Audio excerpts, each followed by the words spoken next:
Yeah, g'day, Shane here from Adelaide Excavators.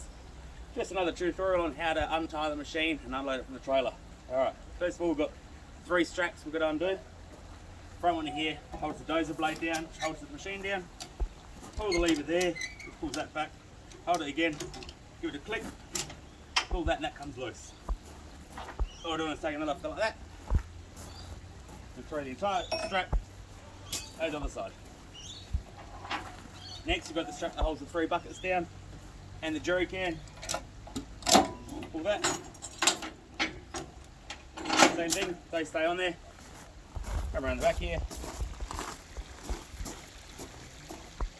I've got one strap in the middle here. Same way, pull that little handle up, couple of clicks, pull in the middle, and that just comes off from that one side.